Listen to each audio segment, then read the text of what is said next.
మన అంశం ఏమిటంటే, భూమి మీద ఉన్నటువంటి ప్రతి మనిషి భద్రత గురించి ఆలోచన చేస్తాడు. తను తాను కాపాడుకోవాలని మనిషి ఆలోచన చేస్తూ ఉంటాడు. అంటే సెక్యూరిటీ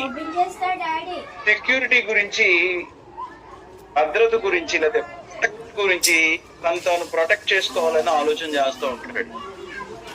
మానవుడు స్వతహాగా తను తాను కాపాడుకోవాలని తను ఏ విధంగా సెక్యూర్ గా ఉండగలడో దానిని మనిషి చేయాలనుకుంటాడు. ఉదాహరణకి నేచురల్ థింగ్స్ నుంచి, సూర్యుడి నుండి కానీ, వర్షం నుండి కానీ, కూల్ వెదర్ నుండి కానీ, వీటన్నిటి నుండి కాపాడుకోవడానికి, తను భద్రం చేసుకోవడానికి ఒక షెల్టర్ కానీ, అంటే ఒక నివాసం కానీ, ఇల్లు కట్టుకోవడం కానీ, ఇలాంటి కార్యక్రమాలన్నీ చేస్తూ ఉంటాడు. అలాగే చెడ్డ మనుషుల నుంచి కానీ, బ్యాడ్ పీపుల్ నుంచి కానీ, జంతువుల నుంచి కానీ, ఇంకా ప్రకృతి వైపరీత్యాల గురించి కానీ, వీటన్నిటి నుండి మనిషి తను కాపాడుకోవడానికి భద్రత గురించి ఎక్కువగా ఆలోచన చేస్తాడు. ప్రతి దాని గురించి మనిషి ఆలోచన చేసి తను ఎలాగో సెక్యూర్ గా ఉండగలను నేను అనేది మనిషి ఆలోచన చేస్తూ ఉంటాడు తన జీవితంలో. ఎప్పుడైతే ఇది కేవలం మానవుడే కాదు, సకల జీవులు కూడా, పక్షులు కానివ్వండి, లేకపోతే జంతువులు కానివ్వండి, ఇవన్నీ కూడా తను కాపాడుకోవడానికి ప్రయత్నం చేస్తూ ఉంటాయి. జీవులు ప్రతిదీ కూడా. దీంట్లో మనం మిగతా వాటి అన్నిటి గురించి ఆలోచన చేయట్లేదు కానండి, మానవుని గురించి ఆలోచన చేస్తూ ఉన్నాం. ఇది మనకి ఇంపార్టెంట్. దీంట్లో 2 రకాల భద్రతలను మనం చూడగలం. 2 types ఆఫ్ సెక్యూరిటీస్. ఏమిటవి అని మనం ఆలోచన చేసినప్పుడు, ఫిజికల్ గా భౌతికమైన భద్రత కోసం మనిషి ఆలోచన చేస్తూ ఉంటాడు. అలాగే దేవుడిని ఎరిగినటువంటి వారైతే ఆత్మ సంబంధమైన భద్రత గురించి ఆలోచన చేస్తూ ఉంటారు. భౌతికమైన భద్రత, అలాగే ఆత్మ సంబంధమైన భద్రత, ఫిజికల్ ప్రొటెక్షన్ లేదా physical security, 2 spiritual security or protection. దీని గురించి ఆలోచన ప్రతి మనిషి ఆలోచన చేస్తూ ఉంటాడు. క్రైస్తవుడైతే కనుక ఆత్మ సంబంధమైన భద్రత గురించి ఆలోచన చేస్తూ ఉంటాడు. చూడండి, గ్రంథం ఇలా మాట్లాడుతుంది. మత్తయి సువార్త 16వ అధ్యాయము 25వ వచనం ఇలా ఉన్నది. మత్తయి సువార్త 16వ అధ్యాయము 25వ వచనంలో, తన ప్రాణమును రక్షించుకొనగోరువాడు దాన్ని పోగొట్టుకొనును, నా నిమిత్తము తన ప్రాణమును పోగొట్టుకొనివాడు దాన్ని దక్కించుకొనును. ఇక్కడ 2 విషయాలు మాట్లాడుతున్నాడు. ప్రాణము గురించి మాట్లాడుతూ ఉన్నాడు. ఎవడైతే తన ప్రాణాన్ని రక్షించుకొని కోరుతాడో దాన్ని పోగొట్టుకుంటాడు, ప్రాణాన్ని పోగొట్టుకుంటాడు ఖచ్చితంగా. అంటే ప్రాణం అనేది ఒక దినాన మనందరం కూడా మన తనువును చాలించి వెళ్ళిపోతాం. ప్రాణం ఉండదప్పుడు వాస్తవానికి. తన ప్రాణాన్ని రక్షించుకొని కోరువాడు దాన్ని పోగొట్టుకొనును, నా నిమిత్తము తన ప్రాణమును పోగొట్టుకునివాడు దాన్ని రక్షించుకొనును అని మాట్లాడాడు. అయితే ఇక్కడ యోహాను సువార్తలో కొంచెం క్లారిటీగా మాట్లాడుతున్నాడు. ఒకసారి చూద్దాం. యోహాను సువార్త 12వ అధ్యాయము 25వ వచనం. యోహాను సువార్త 12వ అధ్యాయము 25వ వచనము ఇలాగున్నది. ప్రాణమును ప్రేమించువాడు దాన్ని పోగొట్టుకొనును, ఈ లోకములో తన ప్రాణమును ద్వేషించువాడు నిత్య జీవము కొరకు దాన్ని కాపాడుకొని మీతో నిశ్చయముగా చెప్పుచున్నాను. మొన్న భూమి మీద కేవలం తన ప్రాణాన్ని ప్రేమించేవాడు, తన ప్రాణాన్నే ప్రేమిస్తే ఆత్మను పోగొట్టుకుంటాడు. తన ప్రాణాన్ని ఆత్మీయ జీవితం కొరకు, అంటే ఆత్మను కాపాడుకోవాలని కనుక ఏ వ్యక్తి అయితే ఆలోచన చేస్తాడో ఆ వ్యక్తి నిత్య జీవం కొరకు దాన్ని కాపాడుకుంటాడు అంట. అందరికీ తెలుసు, మానవుడు అంటే శరీర, ప్రాణ, ఆత్మ, ఈ మూడు మనకు కనబడుతూ ఉంటాయి. సో దీంట్లో క్రైస్తవుడికి చాలా ప్రాముఖ్యమైనది ఏమిటంటే ఆత్మ. నిజానికి చనిపోయిన తర్వాత ఈ శరీరము మట్టిలో కలిసిపోతుంది, మన్నైనది వెనుకటి వల్లనే ఖచ్చితంగా మట్టిలో చేర్చేస్తారు. కానీ ఆత్మ మాత్రము దాని గమ్యస్థానానికి చేరుకుంటూ ఉంటది, దేవుని దగ్గర నిలబడే పరిస్థితులు ఏర్పడతాయి తీర్పు దినానికి. సో ఇక్కడ మనం ఆలోచన చేసేది ఏంటంటే, తన ప్రాణమును ప్రేమించువాడు దాన్ని బాగొట్టుకున్నాం. అంటే ఈనాడు చూడండి, చాలా మంది దేవుని కంటే కూడా తన్ను తాను ఎక్కువగా ప్రేమించే వాళ్ళు ఉంటారు. ఇది ప్రమాదకరం. దేవుని కంటే తన్ను తాను ఎక్కువ ఎవరైతే ప్రేమించుకుంటారో ఖచ్చితంగా తను పోగొట్టుకుంటాడు చివరికి. అలా కాకుండా దేవుని కొరకు నిత్య జీవం అంటే దేవుని కొరకు తన ప్రాణాన్ని పోగొట్టుకోవడానికి సైతం ఇష్టపడతాడో అలాంటి వాడు నిత్య జీవం కొరకు దాన్ని కాపాడుకుంటాడు అని. అంటే ఇక్కడ రెండు విషయాలు మనం చెప్పుకున్నాం. ఒకటి, భౌతికమైన తన శరీరాన్ని లేదా తన ప్రాణాన్ని కాపాడుకోవడం, భద్రంగా చూసుకోవడం ఒక ఎత్తు. రెండు, తన ఆత్మను కాపాడుకోవడం, తన ఆత్మను భద్రంగా సెక్యూర్ గా నిత్య జీవానికి తీసుకెళ్ళడం అనేది ఒక ఎత్తు. ఈ రెండు మనిషి ఆలోచన చేస్తాడు ఖచ్చితంగా. అంటే క్రైస్తవుడు ఖచ్చితంగా ఆత్మ గురించి ఆలోచన చేస్తాడు. అదే దేవుడిని ఎరగినటువంటి వారు అనుకోండి, వాడు దేవుడిని ఎరగినటువంటి వానికి దేవుడి గురించి తెలియదు, ఎక్కడికి వెళ్తాడో తెలియదు, కాబట్టి ఖచ్చితంగా మన ప్రాణం గురించే ఆలోచన చేస్తాడు చాలా మంది. సో ఇక్కడ మనం ఆలోచన చేస్తే నేను చెప్పేది ఏంటంటే, వాస్తవానికి ఈ భద్రత గురించి మనుషులు ఆలోచన చేసి, ఈవెన్ క్రైస్తవులు ఈ భద్రత గురించి ఆలోచన చేసి క్రైస్తవులు ఏం చేస్తారంటే, అంటే భద్రత అంటే ఫిజికల్ సెక్యూరిటీ, భౌతికమైన భద్రత గురించే మనుషులు ఆలోచన చేసి ఏం చేస్తారంటే పాపం చేసేవాళ్ళు అనేక మంది. భౌతికమైన భద్రత గురించి అంటే కేవలం శరీరం గురించే ఆలోచించి లేకపోతే ప్రాణం గురించి ఆలోచన చేసి ఎప్పుడైతే మనిషి భూమి మీద బ్రతుకుతూ ఉంటాడో ఖచ్చితంగా తను పాపంలో పడిపోతాడు. పాపం చేయడానికి అవకాశం ఉంది. దేవుని ఎక్కువగా, మన ప్రభువుని ఎక్కువగా మనం ప్రేమించాల్సినటువంటి అవసరం ఉంది. మన ప్రాణం కంటే ఎక్కువగా ప్రభువుని ప్రేమించినాడు మాత్రమే తను పాపానికి దూరంగా బ్రతకడానికి వీలు పడుతుంది. అంటే భౌతికమైనటువంటి భద్రత గురించి ఆలోచన చేసేవాడు తను కాపాడుకోవాలని మనిషి ఏం చేస్తాడు అనేది మనం కొన్ని విషయాలు ఆలోచన చేస్తే, తను అంటే తన శరీరం, తన ప్రాణం గురించి ఆలోచన చేసేవాడు, ఫిజికల్ సెక్యూరిటీ గురించి ఆలోచన చేసేవాడు ఏం చేస్తాడు అంటే తను యథేచ్ఛగా పాపం చేస్తాడు ఈ భూమి మీద. అన్యుడు చేశాడంటే ఒక అర్థం ఉంది, వాడికి దేవుడు తెలియదు, వాడు కూడా చేయకూడదు వాస్తవానికి. కానీ ఈనాడు క్రైస్తవులు అనబడే వాళ్ళు అనేక మంది మనం చూస్తే తను తాను చూసుకుంటాడు. అంటే భౌతికమైన ప్రాణాన్ని ప్రేమించి మిక్కిలిగా క్రీస్తు ప్రభు కంటే ఎక్కువగా ప్రేమించి ఈనాడు అనేక రకాలైన ఘోరాలైనటువంటి పాపాలు చేసే వాళ్ళు అనేక మంది లోకంలో కనపడుతున్నారు. అంటే ఆ వ్యక్తికి ఎలాంటి సెక్యూరిటీ అవసరమో గుర్తించట్లేదు అన్నమాట చాలా మంది క్రైస్తవులు. ఫిజికల్ సెక్యూరిటీ కంటే స్పిరిచువల్ సెక్యూరిటీ చాలా ఇంపార్టెంట్ అనే విషయాన్ని, భద్రత చాలా ఇంపార్టెంట్ అనేది అర్థం చేసుకోలేని పరిస్థితుల్లో చాలా మంది క్రైస్తవులు ఉన్నారంటే అతిశయోక్తి కాదు నా మాట. ఖచ్చితంగా ఉన్నారు అలాంటి వాళ్ళు. సో అలాంటివి ప్రపంచంలో మనం బ్రతుకుతున్నాం. అలాంటి క్రైస్తవులు అనబడుతున్నటువంటి వారిని చూసి మనం బ్రతుకుతున్నాం. సరే, మనం ఎలా బ్రతుకుతున్నాం అందరి గురించి ఆలోచన చేసే ముందు మనం ఒకవేళ మనం కాపాడుకోవాలని ఏం చేస్తున్నాం అనేది కొన్ని విషయాలు ఆలోచన చేద్దాం. తను కాపాడుకోవడానికి మనిషి ఏం చేస్తాడో కొన్ని విషయాలు టూకీగా మీ అందరికీ వివరించడానికి ప్రయత్నం చేస్తాను. మొట్టమొదటిది ఏం చేస్తాడంటే, తను కాపాడుకోవాలనుకున్నవాడు, తన శరీరాన్ని, తన ప్రాణాన్ని కాపాడుకోవాలనుకున్నవాడు అబద్ధం ఆడతాడు.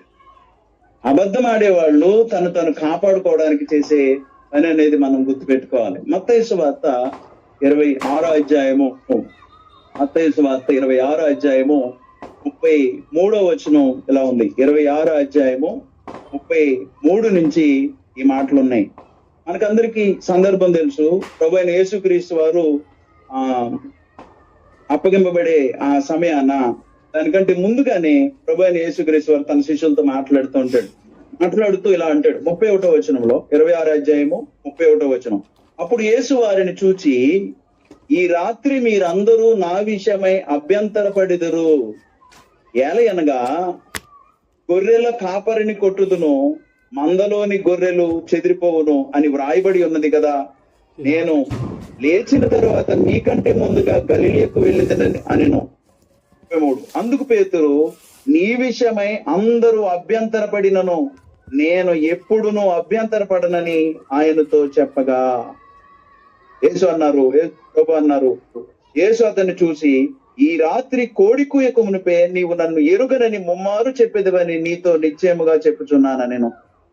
పేతురు ఆయనను చూచి, నేను నీతో కూడా చావవలసి వచ్చినను నిన్ను ఎరుగనని చెప్పననెను. అదే ప్రకారము శిష్యులందరూ అనిరి.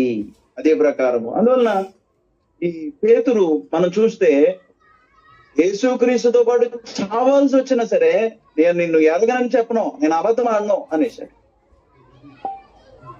యేసుక్రీస్తు వారు అప్పగింపబడడం, ఆ తరువాత ఆయన అప్పగింపబడిన తర్వాత శిష్యుల్లో పేతురు అక్కడ ఉన్నటువంటి వారికి కనబడినప్పుడు చూడండి, ఈ సందర్భంలో ఉంది మత్తయి సువార్త 26:69 ఈ మాట ఉంది. 26:69 పేతురు వెలుపటి ముంగిట కూర్చుండి ఉండగా, యేసుక్రీస్తు వారు అప్పగించబడ్డారు, ఈయన వెలుపట ఉన్నాడు. పేతురు వెలుపట ముంగిట కూర్చుండి ఉండగా ఒక చిన్నది అతని యొద్దకు వచ్చి, నీవును గలిలీయుడగు యేసుతో కూడా ఉంటివి కదా అనెను. అందుకతడు, నేనుండలేదు, నీవు చెప్పు సంగతి నాకు తెలియదని అందరి ఎదుట అనెను. మొట్టమొదటి అబద్ధం పేతురు మాట్లాడటం ఇక్కడ మనం చూస్తూ ఉన్నాం. అంటే ఏమిటి? దాని గురించి యేసుక్రీస్తు వారికే మాట ఇచ్చాడు, ఒకవేళ చావలసి వచ్చినా సరే నేను నిన్ను ఎరగనని చెప్పను అనేసాడు. అని సిచ్యుయేషన్ వచ్చేటప్పటికి యేసుక్రీస్తు వారిని పట్టుకున్నారు, యేసుక్రీస్తు వారిని హింసలకు గురి చేస్తారు, ఈ పరిస్థితులన్నీ జరగబోతున్నాయి. ఇది ఎరిగినటువంటి పేతురు వెంటనే చెప్తూ ఉన్నాడు, యేసుక్రీస్తు నేను ఎరగను. నిజానికి యేసుక్రీస్తుతో పాటు 3.5 సంవత్సరాలు తిరిగినటువంటి వ్యక్తి చిన్న సమస్య రాగానే మాట్లాడుతున్నాడు, యేసుక్రీస్తు నేను ఎరగను అనేసాడు. అబద్ధం. అందువలన దేవుని పిల్లలమైనటువంటి మనం గుర్తించాలి, తను కాపాడుకోవాలని. యేసుక్రీస్తుని పట్టుకున్నారు, ఆయన హింసలకు గురి చేస్తారు, ఈ యూదులందరూ కలిసి లేకపోతే శాస్త్రులు పరిసయ్యులు ఇబ్బంది పెడతారు అని ఎరిగినటువంటి పేతురు అక్కడ ఉన్నటువంటి వారందరికీ భయపడి వెంటనే అంటున్నాడు, యేసుక్రీస్తుని నేను ఎరగను.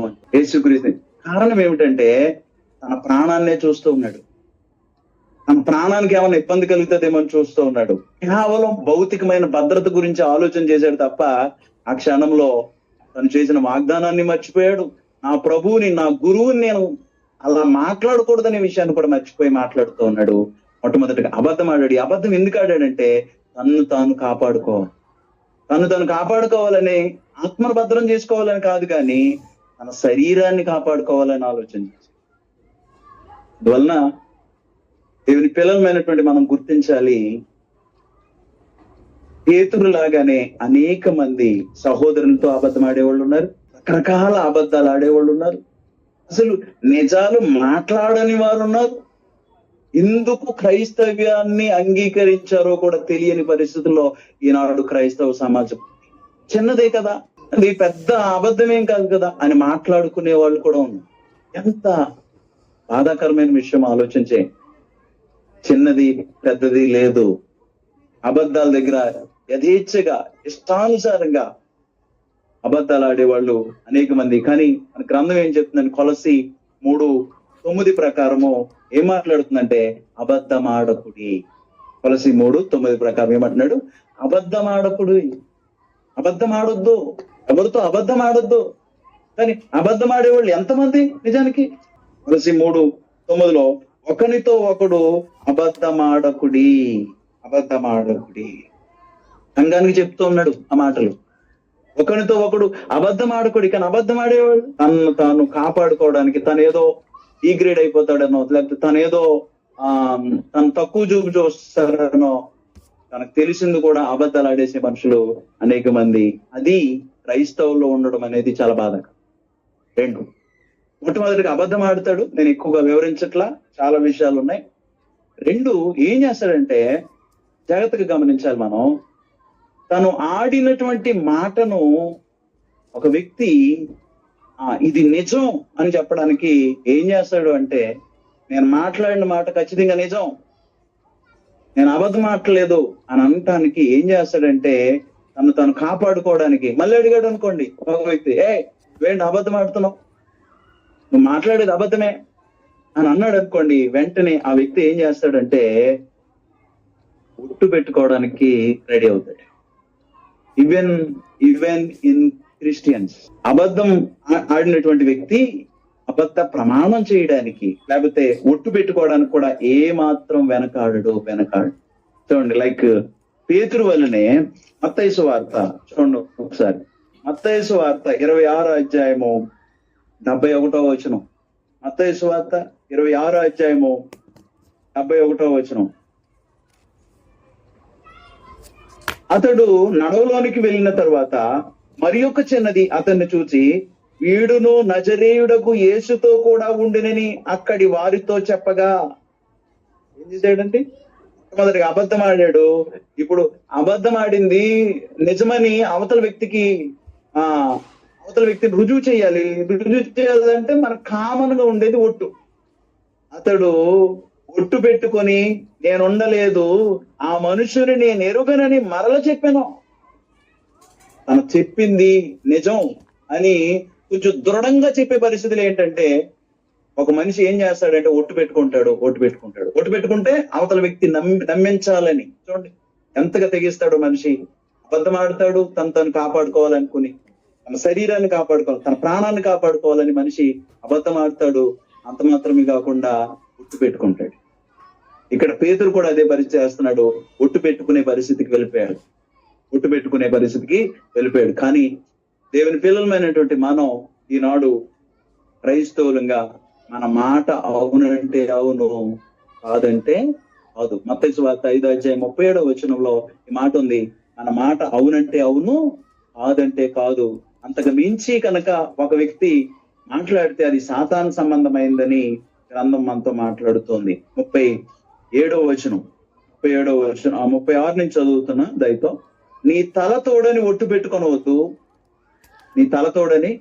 పెట్టుకొనవద్దు, నీవు ఒక వెంట్రుకనైనను తెలుపుగా గాని నలుపుగా గాని చేయలేవు.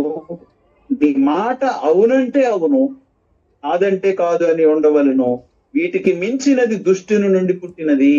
దేవుని పిల్లలమైనటువంటి మనం ఈనాడు ప్రామిస్ అనేది అందరికి అలవాటు. అబద్ధాలు ఆడేసి ప్రామిసులు చేసేవాళ్ళు అనేక మంది ఉంటారు, నిజం చెప్పేవాళ్ళు ఉంటారు, కాదంట్లా నేను. కానీ దేవుని పిల్లలంగా మనము ఒట్టు పెట్టుకోవడం కాదు, మన మాట నిజానికి ఈయన మాట ఇచ్చాడంటే మాట ప్రకారం నిలబడతాడు అనే సాక్ష్యము మన గురించి క్రైస్తవుల మధ్యలో ఉండాలి. ఈ మాట అంటే మాట, ఈ క్రైస్తవుడు నిజానికి. అందువలన మనకి ఏంటి చెబుతూ ఉన్నాడు గ్రంథం ప్రకారం అంటే, నీ మాట అవునంటే అవును, కాదంటే కాదు, అంతే ఉండాలి తప్ప ఒట్టు పెట్టుకోవడం ఇది సాతాను సంబంధమైన కార్యక్రమాలు జరిగించే కార్యక్రమం అవుతుంది. సో అబద్ధం ఆడాడు, దాన్ని గట్టితనం ఇవ్వడానికి ఒట్టు పెట్టుకున్నాడు అంటే దృఢం చేయడానికి.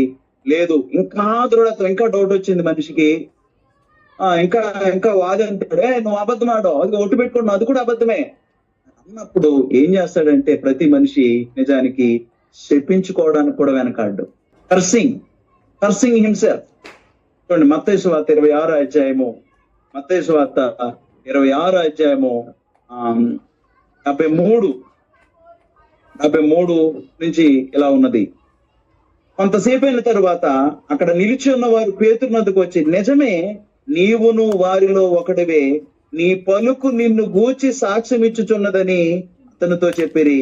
అందుకు అతడు ఆ ఆ మనుషుని నేను ఎరగనని చెప్పి శపించుకొనుటకును ఒట్టు పెట్టుకొనుటకును మొదలు పెట్టెను. వెంటనే కోడి కూసెను అని.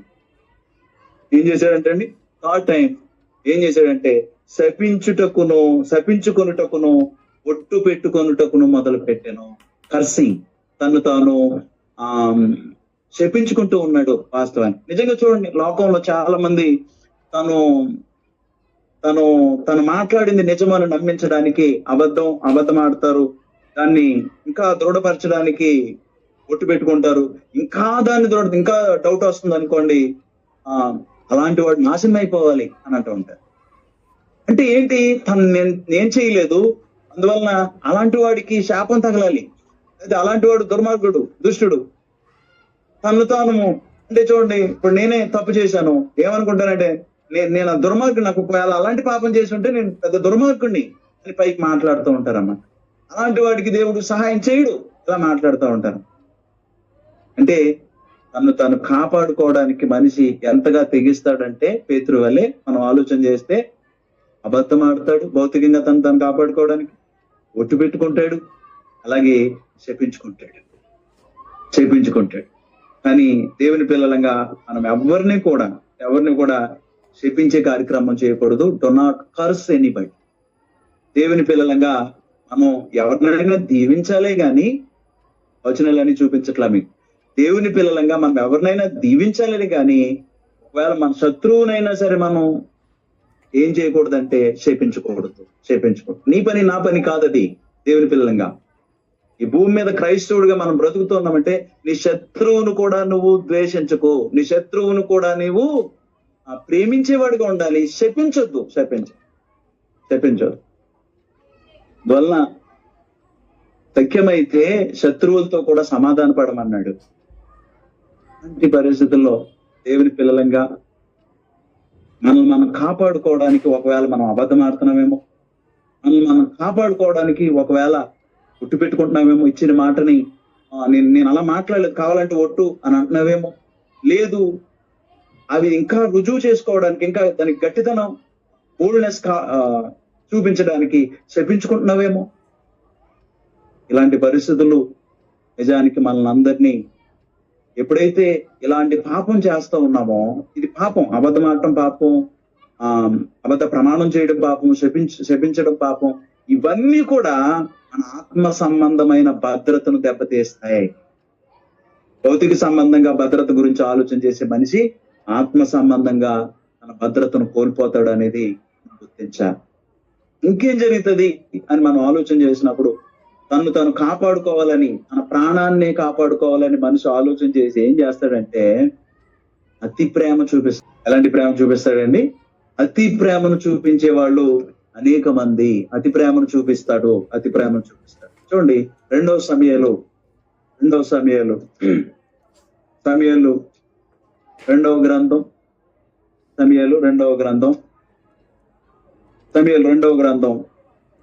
11వ అధ్యాయం.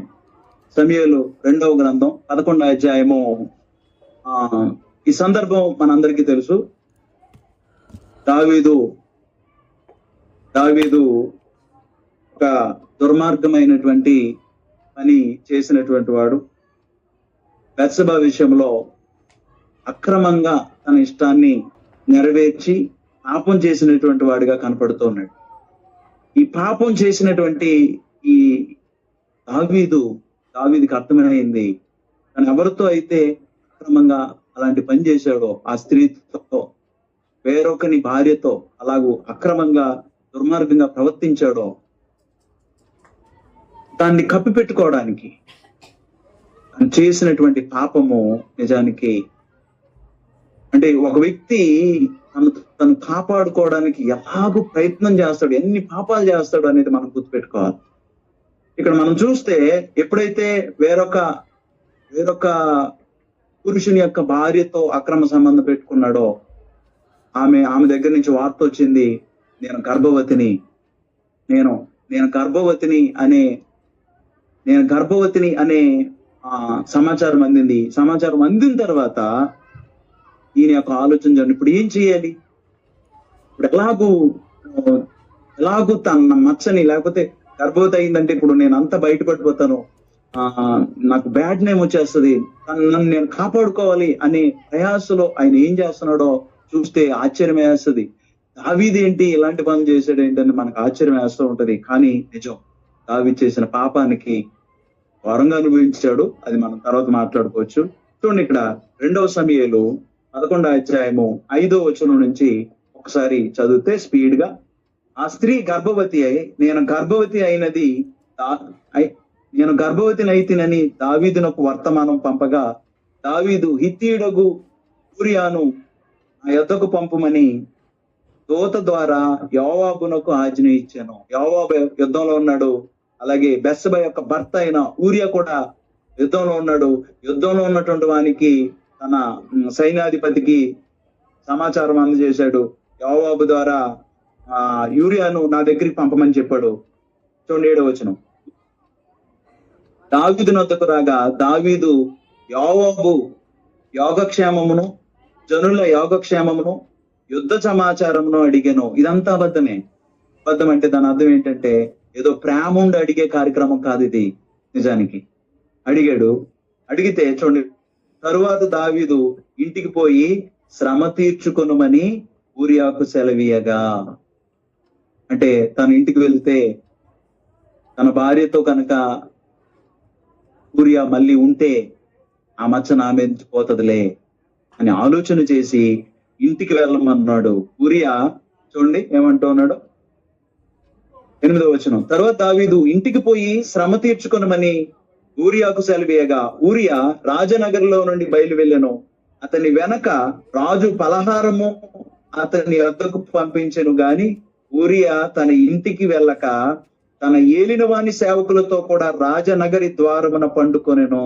ఈయన ఎంత నమ్మగత్తుడంటే నిజానికి చాలా ఒక గుడ్డిగా, నిజానికి మంచి దాసుడుగా, ఎవరికి? దావీదుకి మంచి దాసుడుగా పనిచేస్తున్నటువంటి వాడు ఏమంటూ ఉన్నాడు చూడండి. తనేమో ప్రేమిస్తూ ఉన్నాడు, ప్రేమ చూపిస్తున్నాడు, అతిగా ప్రేమ. నిజానికి ఇతనేదో యుద్ధంలో గెలిచిన వాడు కాదు, యుద్ధంలో బాగా పరాక్రమశాలి అయి యుద్ధ నైపుణ్యం కలిగి యుద్ధంలో పోరాడుతున్నవాడు కాదు. అలాంటి వారిని పిలిచి దావీదు ప్రేమ చూపిస్తూ ఉన్నాడు. ఎంత ప్రేమో చూడండి. చూడండి ఏమంటున్నాడు, 9వ వచనం.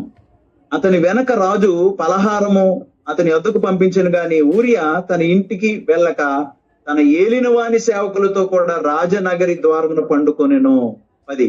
ఊరియా తన ఇంటికి పోలేదను మాట దావీదునకు వినబడినప్పుడు దావీదు ఊరియాను పిలిపించి, నీవు ప్రయాణం చేసి వచ్చిదివి కదా, ఇంటికి వెళ్ళకపోతేవేమని అడుగగా, ఇంటికి ఎందుకు వెళ్ళలేదు అని అడుగుతున్నాడు ప్రేమతో. ఇది అతి ప్రేమ, మామూలు ప్రేమ కాదు. ఇది లోపల వేరొక రకమైనటువంటి పరిస్థితులు ఉన్నాయి, దాన్ని బట్టి ప్రేమ చూపిస్తూ ఉన్నాడు. 11. ఊరియా మందసమును ఇశ్రాయేలు వారును యోధా వారును గుడారములో నివసించుచుండగాను, అంటే యుద్ధం చేస్తున్నారు, అక్కడ గుడారంలో ఉన్నారు, అక్కడ మందసం ఉంది, దేవుని మందసం. నా అధిపతియగు యోవాబును నా ఏలిన వాడగు నీ సేవకులను బయట దండులో ఉండగను, భోజన పానములు చేయుటకును నా భార్య యొద్ద పరుండుటకును నేను ఇంటికి పోదునా. ఎలాంటి సేవకుడు నిజం, అద్భుతమైనటువంటి వ్యక్తి.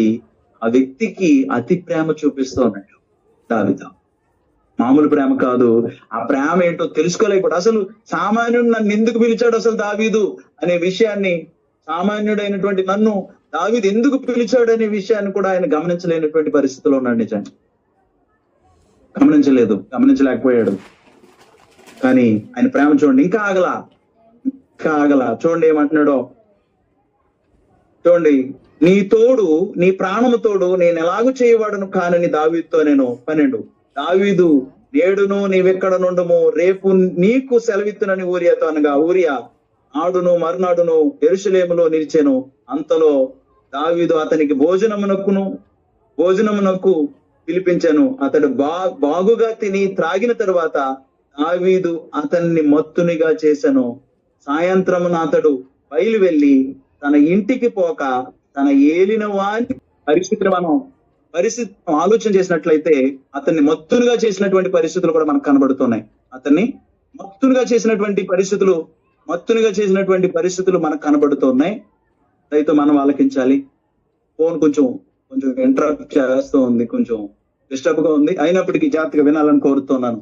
దావీదు ఇంతగా అతి ప్రేమ చూపిస్తున్నప్పటికీ, ఓకే ఓకే దావీదు ఇంతగా అతి ప్రేమ చూపిస్తూ ఉన్నాడు. ఓకే ఓకే బ్రదర్, దావీదు ఎంతగా అతి ప్రేమ చూపిస్తూ ఉన్నాడు. ఇంత ప్రేమ చూపిస్తున్నప్పటికీ నిజానికి యూరియా ఎంతో దాస్యాన్ని తను నిజమైన దాసుడిగా కనపరుచుకుంటున్నాడు. ఈ అతి ప్రేమ దేనికి అంటే నిజానికి ఆయన లోపరుచుకుని తన భార్య దగ్గరికి పంపి తన నిందను తన మీదే ఉంచడానికి, అంటే యూరియా మీదకి తోసేయడానికి ఆలోచన చేస్తూ ఉన్నాడు. అంత మాత్రమే కాకుండా దావీదు ఏం చేశాడు అంటే తనని ఆ మాట కూడా వినలేదని మళ్ళీ యుద్ధానికి వెళ్ళిపోయి యుద్ధ రంగంలోకి వెళ్ళిపోతాను అని అన్నప్పుడు పంపుతూ అతనికే లెటర్ ఇచ్చి అతన్ని మర్డర్ చేసేటట్లుగా, అతన్ని చంపేసేటట్లుగా యుద్ధంలో ఆ యోవాబుకి లెటర్ రాసి పంపాడు. ఎంత నిజానికి మనం ఆలోచన చేస్తేనే చాలా బాధాకరంగా అనిపిస్తుంది. లోకంలో ఇలాంటి అతి ప్రేమలు, అలాగే క్రైస్తవుల్లో కూడా అతి ప్రేమ చూపించి మోసం చేసే వాళ్ళు అనేక మంది ఉన్నారు. వీళ్ళందరూ ఎవరంటే దావీదు తను కాపాడుకోవడానికి చేశాడు. ఏం చేశాడంటే యూరియాను యుద్ధంలో ముందు పెట్టి చంపించేశాడు. దావీదు ఎవరు అంటే ప్లాన్ చేసి మర్డర్ చేశాడు. అంటే నేనేం చెప్తున్నానంటే భౌతికమైన భద్రత కోసం మనుషులు ఏం చేస్తారంటే ఎలాంటి పాపానికైనా వెనకాడరు. దేవుని పిల్లలంగా మనం భౌతికమైన భద్రత చూసుకుంటే కనుక, నేను ముగిస్తూ ఉన్నాను, భౌతికమైన భద్రత కనుక మనం చూసుకుంటే కనుక ఆత్మ సంబంధమైన భద్రతను పోగొట్టుకుంటాం. అయితే ఎలాంటి సందర్భం వచ్చినప్పటికీ భౌతికమైన భద్రత కాదు, ఆత్మ సంబంధమైన భద్రత. నా ఆత్మ ఏమైపోద్ది, నేను భౌతికంగా చూసుకుంటే అని ఆలోచన చేసినటువంటి వాడు తను యుగయుగాలు తన ఆత్మను రక్షించుకుని నిత్య జీవం పొందుకునేవాడిగా కాపాడుకుంటాడు. అలాగున దేవుని పిల్లలంగా మనందరం ఈ భూమి మీద బ్రతకడానికి ప్రయాసపడాలని చేరువచ్చిన మిమ్మల్ని అందరిని కూడా నేను రిక్వెస్ట్ చేస్తున్నాను. అంటే మనిషి ఏం చేస్తాడంటే వాస్తవానికి తను మానవుడిగా భూమి మీద జన్మించాడు. మానవుడిగా జన్మించినటువంటి ఈ మనిషి ఏం చేయాలంటే తను దేవుని యొక్క తత్వాన్ని, దేవుని యొక్క గుణగణాలని అలవర్చుకోవడానికి ప్రయాసపడాలి. అలా కాకుండా మనిషి ఏం చేస్తాడంటే తను కాపాడుకోవాలని ఎప్పుడైతే ఆలోచన చేస్తాడో తను డిగ్రేడ్ అయిపోయి పశువులా మారుతాడు. తర్వాత మృగంలా ఏమయ్యాడంటే తనకి అడ్డు వస్తున్నాడని తన ప్రాణాన్ని కాపాడుకోవడానికి దావీదు ఏం చేశాడు అంటే ఆ యూరియాని చంపించేశాడు. అంటే ఏంటి, మృగంలా తయారైనటువంటి వాడు అన్నాడు. పశువు, మృగం, ఇంకా కిందకి వెళ్తే సాతాన్ లాగా తయారైపోయి, ఇంకా అసలు మంచి కనపడదు అనమాట. సాతాన్ లా తయారైపోయే మనుషులు అనేక. అయితే దేవుని చిత్తమైతే దేవుడు నాకు మరొక అవకాశాన్ని అనుగ్రహిస్తే మరిన్ని విషయాలు మాట్లాడటానికి నేను ప్రయాసపడతాను. అయితే మీకు చెప్పింది ఒకటే, నేను ఒకటే చెప్తూ ఉన్నా, మనల్ని మనం కాపాడుకోవాలని ఆలోచన చేసి ఎక్కడికి వెళ్దామని మనం అనుకుంటాం. మనం కాపాడాలనుకుంటున్నామే, మన శరీరాన్ని కాపాడుకోవాలనుకుంటున్నామా, లేకపోతే ఆత్మను కాపాడాలనుకుంటున్నాం? ఈ శరీరం అనేది శాశ్వత కాలమైంది కాదు, శాశ్వత కాలం ఉండదు. ఆత్మ మాత్రం యుగయుగాలు ఉంటది. ఎలాంటి దాన్ని కాపాడుకోవడానికి మనం ప్రయాసపడుతూ ఉన్నాం. ఒకవేళ శరీరాన్ని కాపాడుకోవడానికి, భద్రం చేసుకోవడానికి మనం పాపం చేస్తున్నామేమో, పాపంలో మునిగి తేలుతూ ఉన్నామేమో. జాగ్రత్త సుమి, దేవుడు మన జీవితాలని పరీక్షిస్తూ ఉన్నాడు, చూస్తూ ఉన్నాడు. మనం కాపాడుకోవడం తప్పు కాదు, కాపాడుకోవడానికి మనం పాపం చేస్తున్నామేమో. జాగ్రత్త. ప్రతిదానికి అబద్ధాలు ఆడేవాళ్ళు ఉన్నారు, ఒట్లు పెట్టుకునే వాళ్ళు ఉన్నారు, శపించుకునే వాళ్ళు ఉన్నారు, అతి ప్రేమ చూపించే వాళ్ళు ఉన్నారు, ఇంకా చాలా విషయాలు ఉన్నాయి. నిజానికి మాట్లాడదాం దేవుని చిత్తం అయితే. ఇంతవరకు శ్రద్ధగా ఉన్న సహోదరులందరికీ ప్రత్యేకమైన వందనాలు సమర్పిస్తూ ఉన్నాను. అలాగే నాకు అవకాశం ఇచ్చిన సూర్యతేజ గారికి, నిజానికి ధర్మస్వరూప్ గారు ఈ సమయాన్ని ఆయన మాట్లాడాలి, ఆయన కూడా ప్రత్యేకమైన వందనాలు తెలియపరుస్తూ, అలాగే జూమ్ మీటింగ్ లో ఉన్న వారందరికీ ప్రత్యేకమైన వందనాలు సమర్పిస్తూ ముగిస్తూ